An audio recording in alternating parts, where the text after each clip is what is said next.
Salut les Kiltimers! Oh là là, quelle magie! Nous avons les mêmes t-shirts, la même mise en page, mais que se passe-t-il? Oh là là, bonjour Nigérian! Bonjour, comment ça va? Eh ben ça va bien pour la deuxième fois. Eh ben super.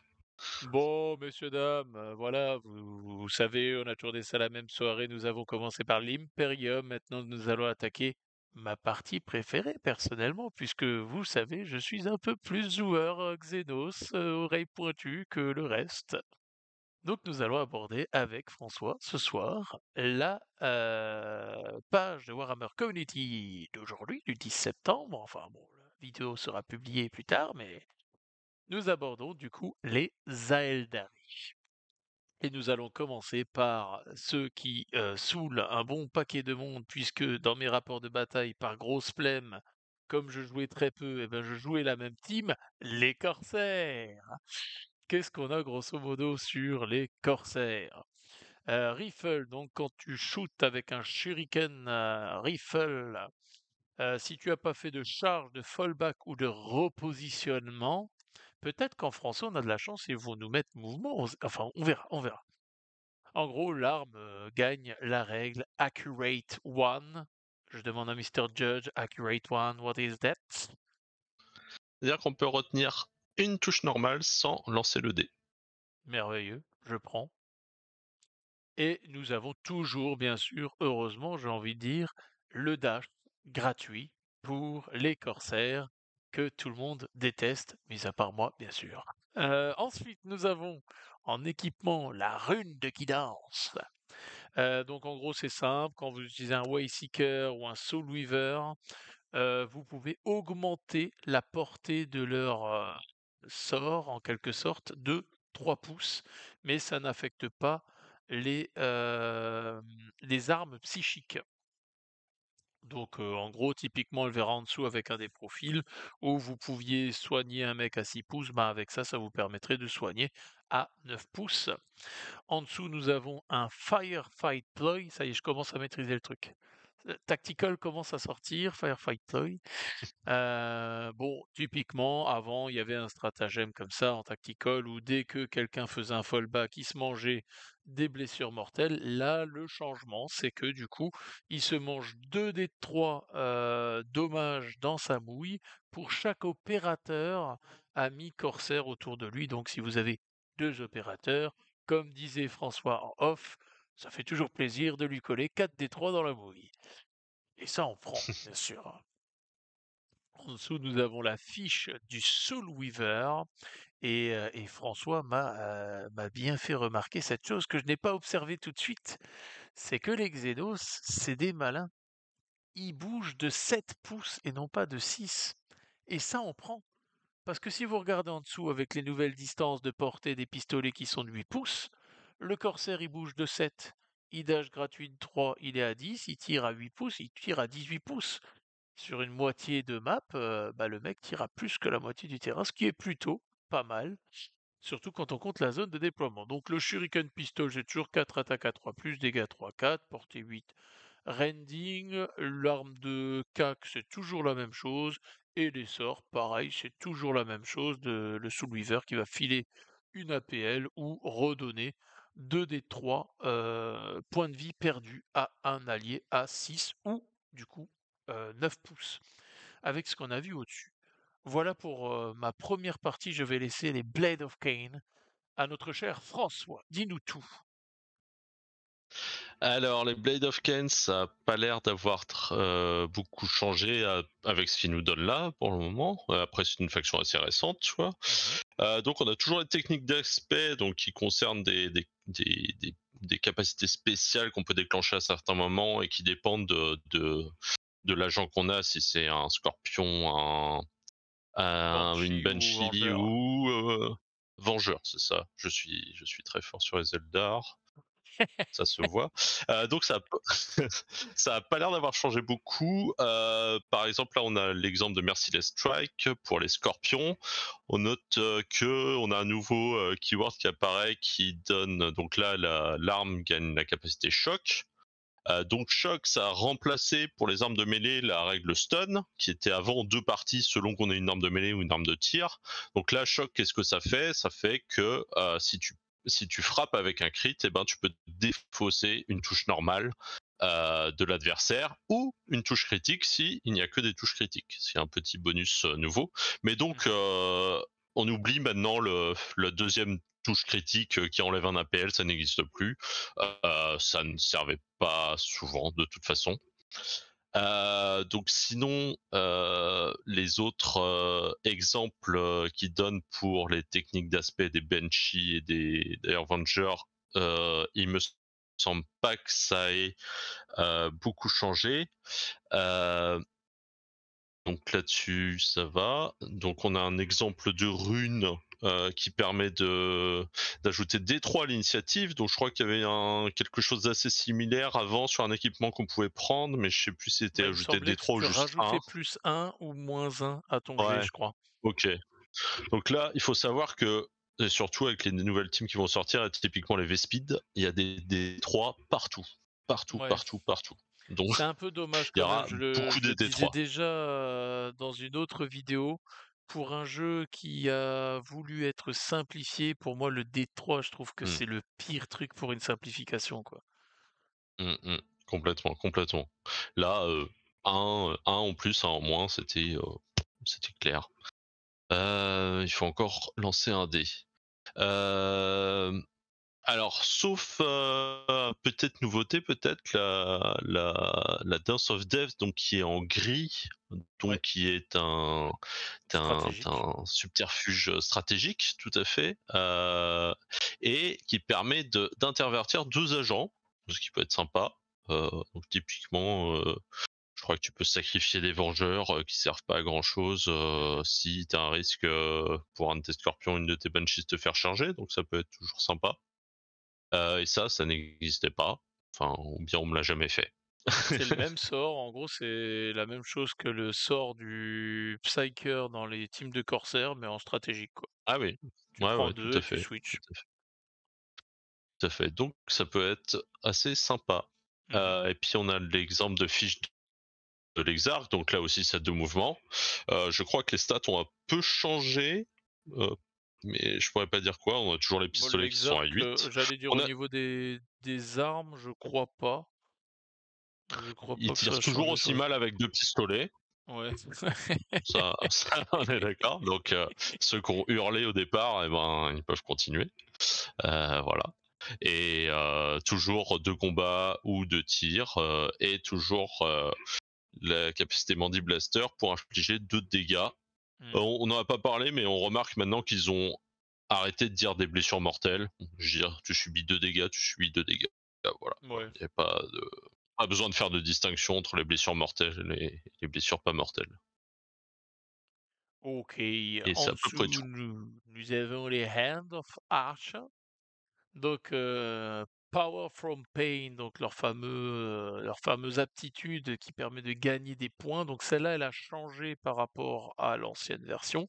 C'est-à-dire que maintenant, dès qu'un ennemi, il est ne serait-ce que blessé, on gagne un point, là où avant il fallait automatiquement le tuer pour pouvoir gagner ça. Donc ça va leur donner un petit boost quand même quelque part. Parce que typiquement le coup de Dislo qui te permettait pas de finir au hasard un commando parce qu'il faisait un just a scratch, au hasard, hein. Et ben là, au moins si tu le blesses, ouais, il y a un peu de rancune, tu le sens. Ouais, ouais, Et ben au moins si tu le blesses, tu permets de gagner un point de token of pain. Et toujours pareil, si tu tues un adversaire qui a 12 points de vie au plus, tu gagnes 2 tokens au lieu de un. Voilà, sur ça, c'est le gros changement, c'est l'histoire de blesser. Et en dessous, je te laisse la partie avec ce nom presque imprononçable, on dirait du latin ancien, une formule magique, Invigoration. ouais. Une migration, donc il y en aura 3. Je pense que c'est globalement dans l'esprit les mêmes que ce qu'il y a avant, et les effets sont assez proches. Mmh. Il y a quand même, des changements qui semblent intéressants, que je voulais noter, avec le premier Dark Animus qui permet d'ajouter un APL à l'agent, temporairement. Donc avant, on le faisait à l'activation de l'agent.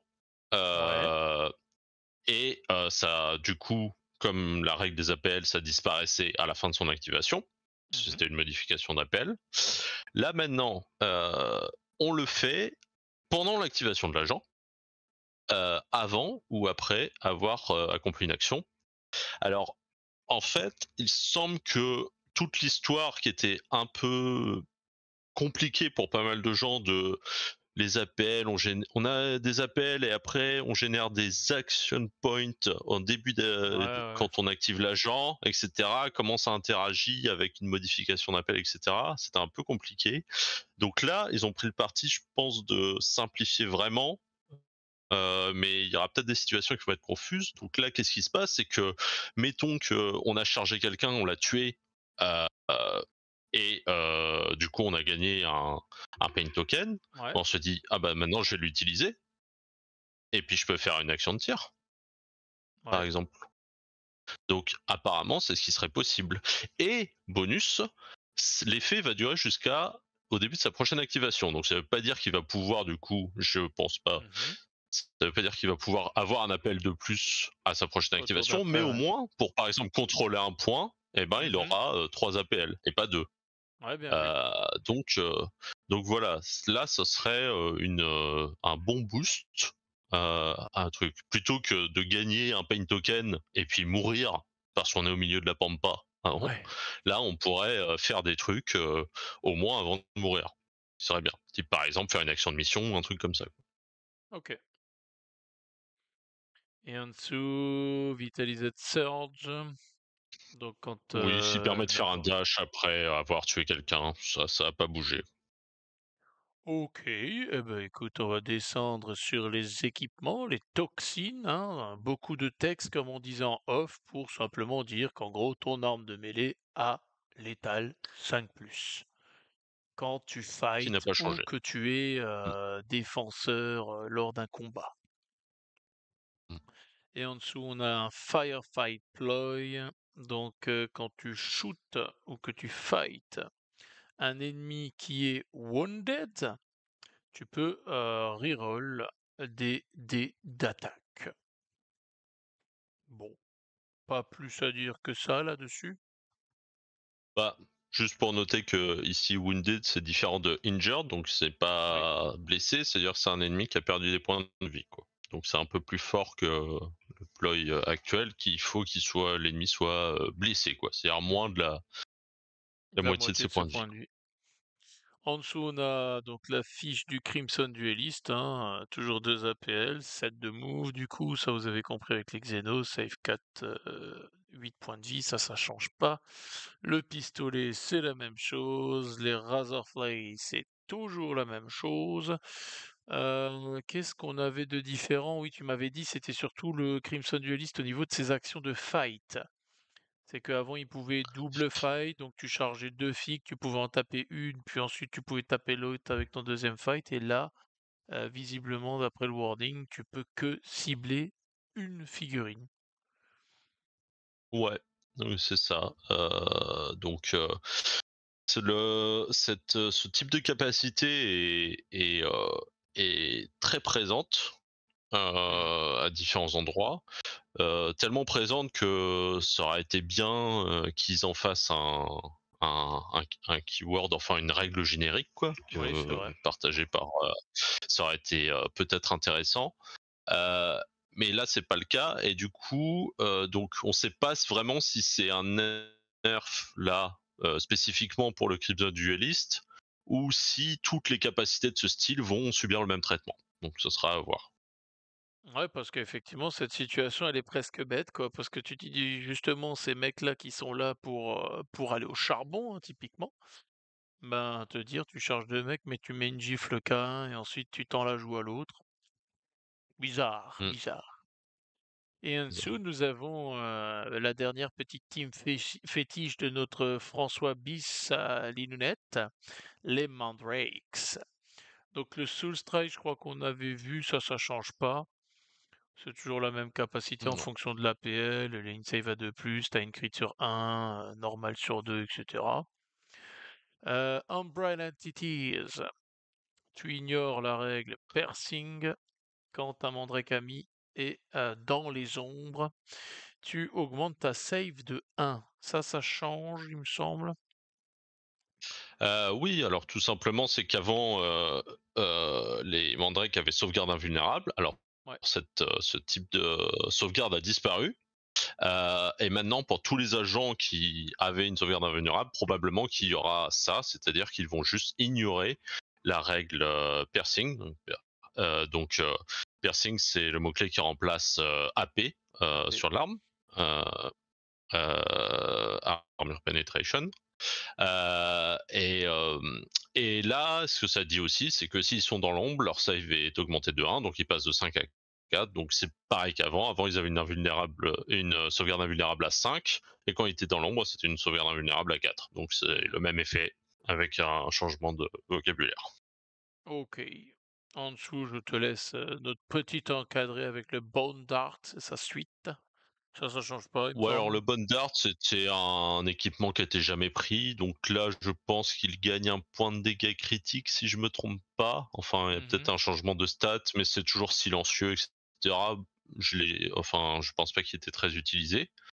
Mais au moins pour ce qui est arme, c'est intéressant de voir que là, on prend une arme, c'est pas mis sur quelqu'un encore une fois, mais par contre c'est une seule fois Oui, c'est par vrai. tournant. C'est-à-dire que on pourra tirer une seule fois avec un gars, après on pourra tirer avec un autre, mais un autre tournant différent, quoi. Mais c'est vrai, tu as bien raison de le Euh, préciser, c'est une habitude qu'il faut qu'on prenne maintenant que effectivement la mm, grenade n'est pas forcément sur le bonhomme, à qui tu l'as mise, maintenant elle est dans ouais. un équipement générique, quoi.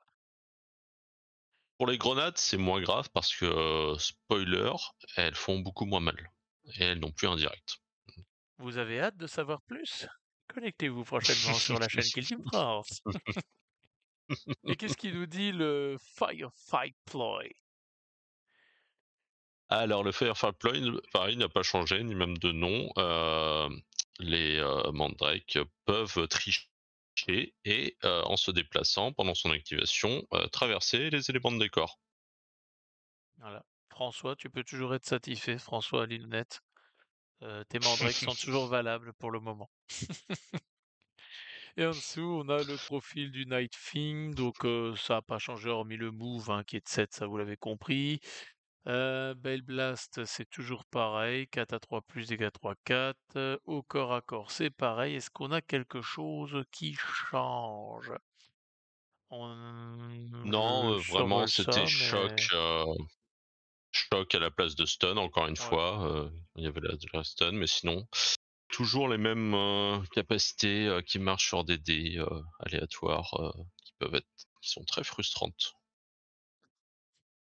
Eh ben écoute, ma foi, cette partie Xenos, elle a été, bien moins longue à décrire que la partie, Imperium, mais après il y avait aussi, 2 fois moins de factions, à regarder Ouais. dans le détail. Et ce qu'on peut noter, c'est que globalement, il y a beaucoup de ces teams aussi qui étaient plus récentes que les teams Imperium. C'est vrai. Et ça a l'air d'être un peu systématique que c'est les anciennes teams qui sont le plus modifiées. On a vu avec Mmh. l'Imperium notamment. Donc à voir, mais pour l'instant, ça a l'air d'être ça. Donc c'est pour ça que là, ici, c'est les corsaires un peu qui ont changé le plus, suivi par les OTA. Ou peut-être c'est les End of the Archon qui ont changé le plus. Je sais pas, Ouais, je j'allais saurais pas dire trop parce dire. Mm. que à part le Firefight Ploy là qui donne 2 des 3 damage, sur tous les mecs, sinon sur les corsaires ça changeait Ouais, pas tout, à part l'augmentation de la ouais. portée, mais bon. Eh ben écoute mon cher Yep. François, encore une, vidéo de bouclée et puis, petit roulement de tambour et good luck pour demain au niveau, du chaos. On va voir si les chèvres seront mises à l'honneur Mhm. afin de voir si elles ont Mhm. été, buffées, nerfées, on ne sait pas. Est-ce qu'ils vont nous donner une goutte d'infos ou pas? Rendez-vous demain On pour verra. tout cela. Eh ben, merci encore à toi pour m'avoir accompagné sur cette petite description de Warhammer Community et puis, je vous dis comme d'habitude, à plus les Kill Teamers, à plus François et ciao ciao, portez-vous bien. Salut!